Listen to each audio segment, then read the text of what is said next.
Hello everyone, Gammon here. So, before I start this review of Jedi Fallen Order, let me quickly ask one thing. What the fuck did Respawn do to EA? When this game came out, the only reason I heard about it is because Chris Avellone, the writer of some of the best CRPGs ever made and the writer behind Fallen Order, tweeted about it. EA has plenty of money to spend on ads. But Fallen Order got almost no fucking promotion or advertisement whatsoever on launch. And this isn't the first time EA has done this to Respawn. They did the same thing to Titanfall 2. Is that their crime, EA? Making some of the best games you ever had the pleasure to fucking publish? Or are you still angry at them for making you a shit ton of money with Apex Legends? Seriously, what's going on over there? Why are the gaggle of bastards known as EA refusing to advertise Respawn's games? Do they want to kill the studio? Cause God knows they've killed a lot of other great studios. Is that it, EA? Is your murder boner just pointing towards Respawn? Is this the issue? Okay, now that I got that out of my system, let's get into the review. While I very much enjoyed Fallen Order, it's got some technical issues that I need to talk about right now, or this entire review would be entirely useless. Fallen Order suffers from terrible performance issues and is marred with bugs. Bugs like enemies clipping through the geography, or a very weird instance where an entire cutscene's audio just went out of sync.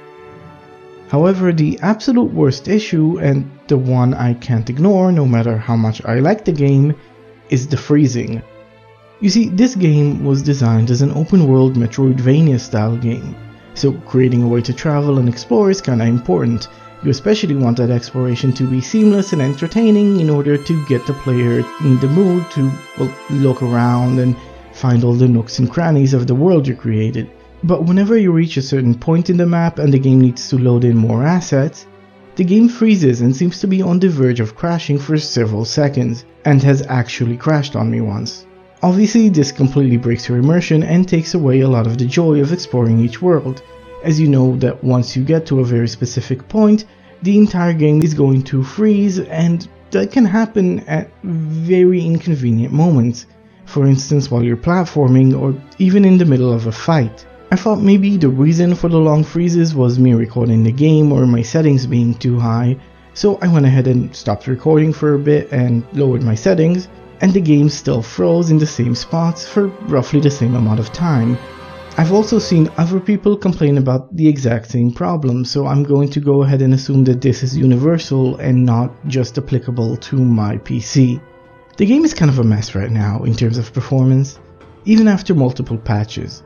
But thankfully these freezes aren't frequent, and there will be long stretches of gameplay where the game will run just fine. Until you reach that point where the game freezes in order to, I assume, load more assets for the next area, the game is really enjoyable and usually runs fine, but boy, when this game shits the bed, it shits it hard, and it's a horrible scar on what otherwise would have been a great experience. Okay, so now that we've talked about the technical issues, let's go ahead and start talking about the actual game.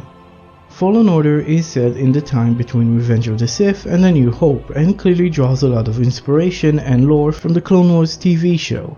You play as Cal Kestis, a Jedi that managed to survive Order 66, the order that initiated the Jedi Purge. After years of hiding from his pursuers in a run-down scrap heap, Cal eventually gets discovered by the Second Sister, a powerful Sith Inquisitor. Thankfully, a mysterious woman named Sarah comes to the rescue and gives Cal his call to adventure by asking him to join her and rebuild the Jedi Order. This starts the game and the story proper as you'll hop from planet to planet searching for clues to a key that might help you restore the Order. There are multiple worlds you will travel to in Fallen Order, and the different environments in each world are lovely to look at and varied. But good looks aren't the only good thing about Fallen Order's environments. Probably the best thing about Fallen Order is its traversal. Moving around from one spot to the other feels great, especially once you unlock some of the traversal skills. Everything from wall running to climbing and swinging feels smooth and rewarding, and the platforming feels great. So environments aren't just a joy to look at, they're also incredibly fun to interact with. The game clearly took inspiration from both Metroidvanias and FromSoft games.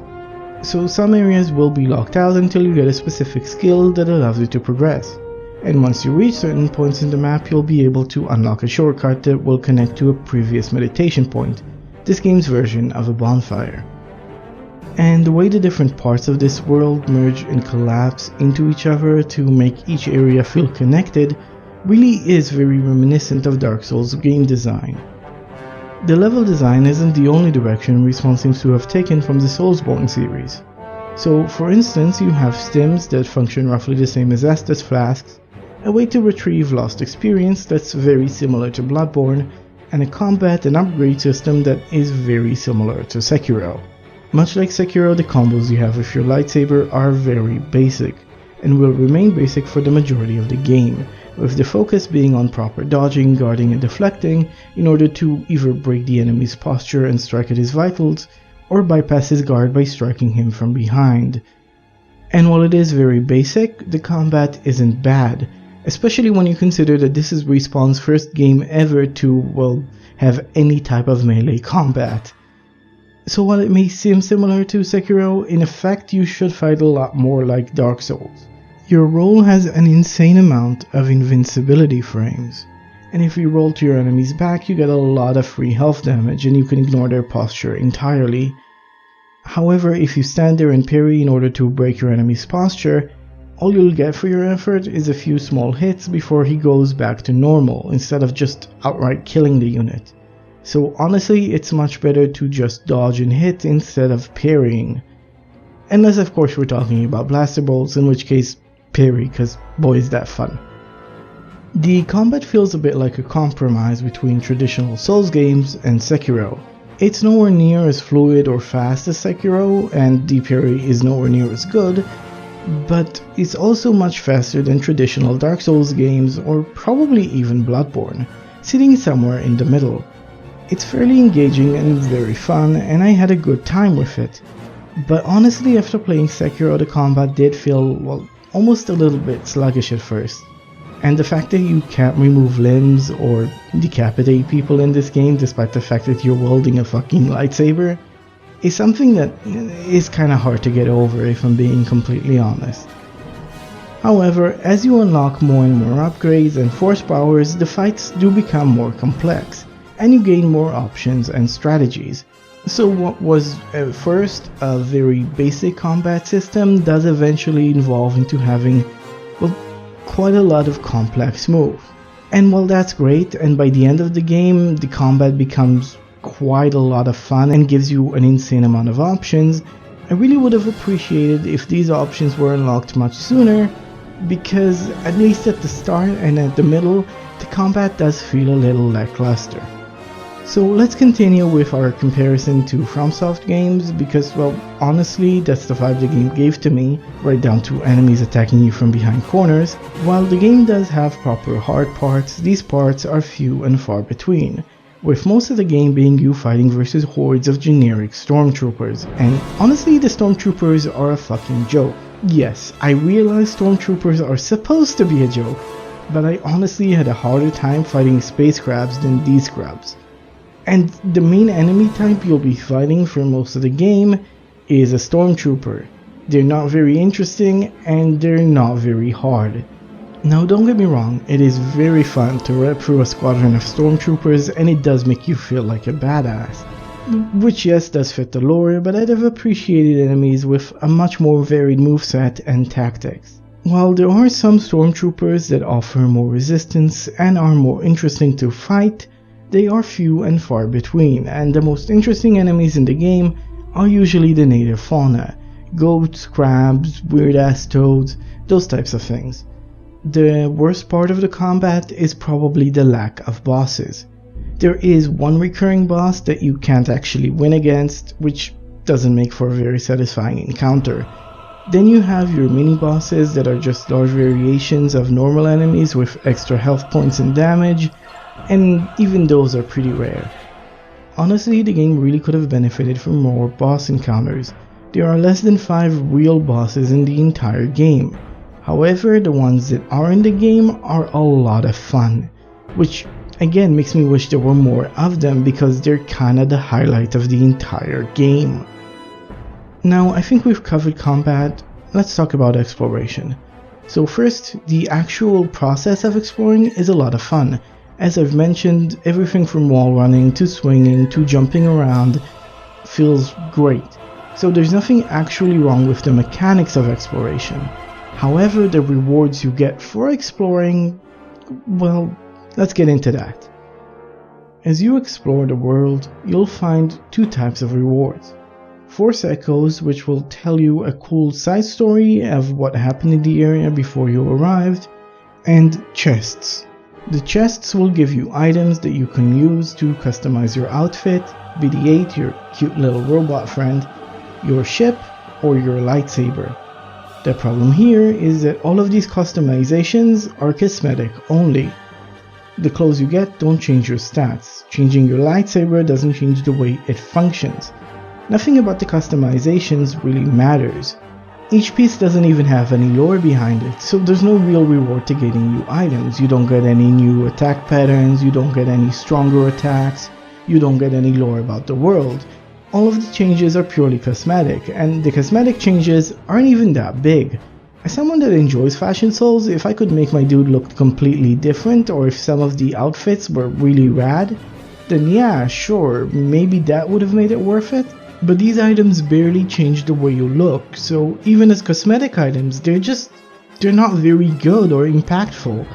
All of this combines to make chest rewards just not feel very good, and honestly, I stopped caring about them like halfway through the game.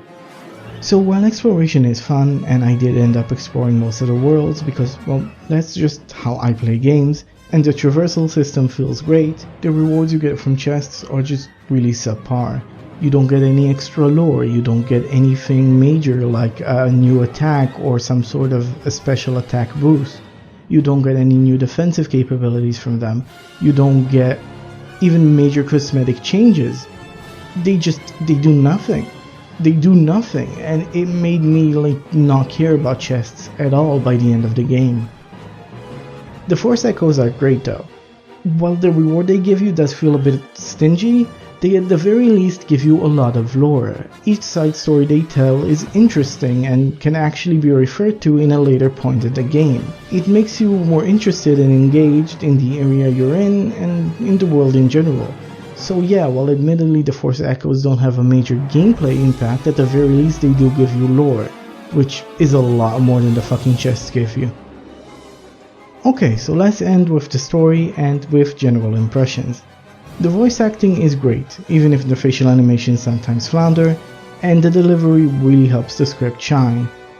While the story is fairly simple, it has multiple twists, some of which I did not see coming, and they keep you guessing as to which direction the story will go. The game also has some spectacular set pieces. But the thing that really shines in Fallen Order's story is the character writing. The character writing is exceptional. It really captures the horror and despair of the Jedi Purge, as seen through the eyes of multiple characters. It also captures the shock and betrayal they experienced when the clone troopers turned on them, as well as the loneliness and survivor's guilt of the Jedi that managed to avoid the Purge. The people you meet feel very real and easy to sympathize with. They all have some form of flaw, and they all have clear, understandable motivations and goals. The way characters interact with each other feel natural, and they generally have good chemistry. All of this helps capture the feeling of a tight-knit group of fuck-ups traveling through a hostile galaxy trying to do the right thing. So to sum up, a fun combat system that could have used more polishing and a lot more enemy variants. Exploration is fun because of the incredible movement system, but the rewards you get for exploring are usually very underwhelming. There's really good world design, reminiscent of Dark Souls, and unfortunately some horrible technical problems that really hurt that world design. So as you may have noticed, Fallen Order is a good game with a lot of jank. A lot of jank. I spent about 20 hours with this game, and while I won't recommend it on full price, if you ever see it for 20% off or more, scoop it up. It's a great experience. Hopefully by that point also most of the glitches would have been fixed. One last thing before I sign off. While I generally do attempt to do weekly videos, I am unfortunately going through some dental work at the moment. I've spent the last week with completely swollen gums, which made me completely incapable of speech, which is why I missed last week's video. But I still owe you that video. Don't worry. I'm gonna try and upload an extra video in the next day or two, hopefully, fingers crossed, assuming my gums don't start bleeding again, which will give you a bit more information about the game's story.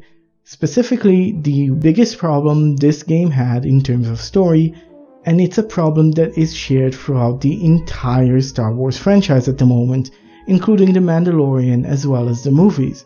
So stay tuned and keep your eyes on that sub box, because that video should come very quickly. Hopefully, assuming my teeth don't act up again, maybe. Anyway, that should be enough for now. See you guys soon.